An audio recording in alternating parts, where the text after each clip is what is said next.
trust in the Lord.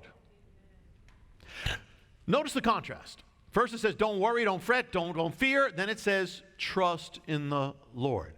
Don't fear, don't get all bent out of shape because of evildoers. So stop looking at them. But now it says, trust in the Lord.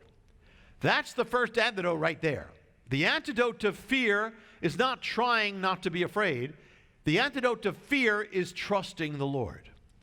The antidote to worry and anxious is more and more trusting. The more you trust, the less you can fear. The more you trust in God, the less you can live in anxiety. It keeps on contrasting. Be anxious for nothing, but in everything, bring it to God. Look to God. What are you looking at? You're looking at the evildoers, you're going to be filled with anxiety. Looking at the problems, anxiety. Looking at God, no anxiety.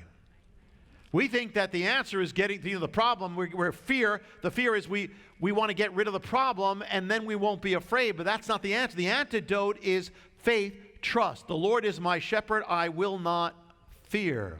I shall not want, and I will fear no evil. Remember, the English word that comes from faith that we don't really always realize it does, but it's crucial here. There's a word we have, which is the word confidence. Are you confident? You a confident person or not? I don't mean confident in yourself. Are you confident because of God? Because the word, if someone is confident, they're not afraid. God wants you confident. He confidence. You see, the word confident is confidence. Con with faith. What does confidence mean? Faith, with faith. If you have faith, you are to be confident. If you're confident, if you're not confident, there's something lacking in faith. God wants you to be a person of confidence this year. He wants you to enter this year, deal with everything with confidence, not in you, but in Him. You and Him, okay. I mean, He could be confident of His work in you, but it's Him. And here the word for, in Hebrew, where it says trust in the Lord is much stronger than our English word trust. It's even, you can say it's even more than what we just think of faith, even though that's what it is. The word here is the word Batakh. Try it. Batakh. It literally means, it doesn't just mean trust, it means confidence. It means boldness in that confidence. It's a strong thing here. It means assurance, certainty, not just I believe that this is the truth, but that I am confident, bold.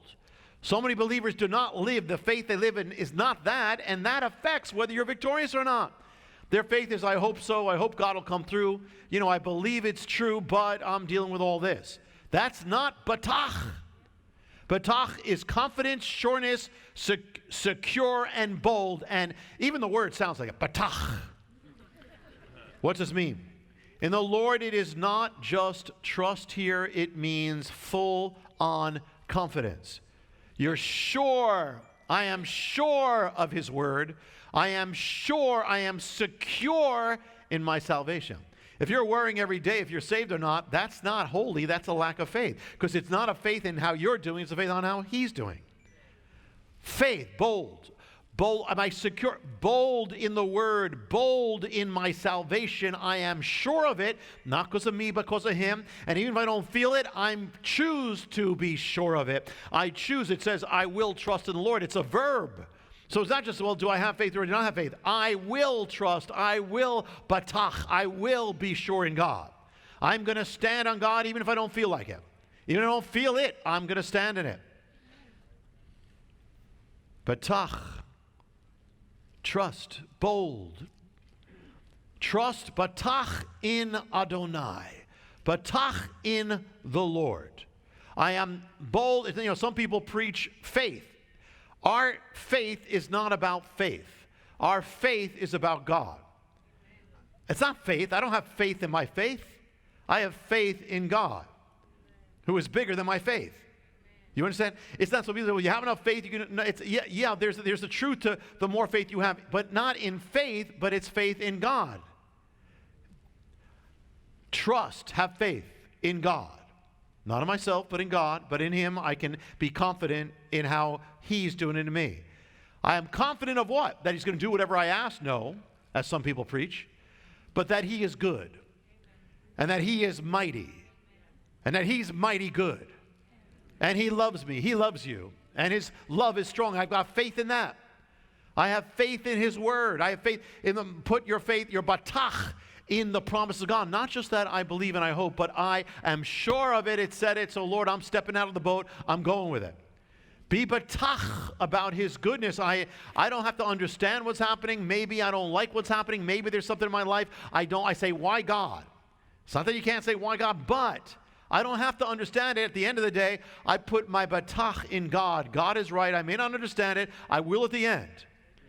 When we used to bring our little, when he was little, Eliel to the doctor, at first he didn't realize it, but then he got wise. He couldn't talk yet. He was like 2 years old or one, but then he got wise and he recognized the doctor's office, and as soon as we pulled up, he's like trying to get out of thing. And then we went into the doctor's office and he's doing everything. He couldn't talk. He's pointing to the door, let me out of here, let me out of this place.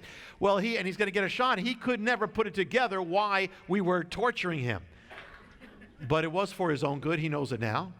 And so with us, what I'm saying right now is that, very often you can't understand it. But Batakh is, I trust you, Lord, even though I don't understand it, even though I may not even agree with it, except that I know that you're right. But I will still insist, especially when it's hard to trust in the Lord. That's when the trust means the most to him, and that's when it produces the greatest growth in your life. Batakh, when I don't feel it. Batakh, well, I insist on it. I stand on it when I don't see it.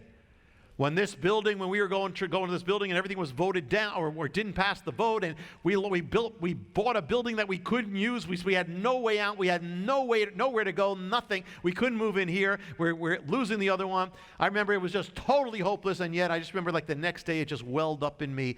It made no sense. It was irrational. I said, I don't care. We're going to get in that building, even though it's impossible, even though it seems like, even though they didn't vote. I mean, it didn't make any sense because there was no way. And I still don't know the way, but God got us in. I don't even know how he did it. Trust, but now is the next part. To find out how you can receive more of Jonathan's teachings, to receive special free gifts, or get in touch, go to hopeoftheworld.org or call toll-free 1-800-YESHUA-1.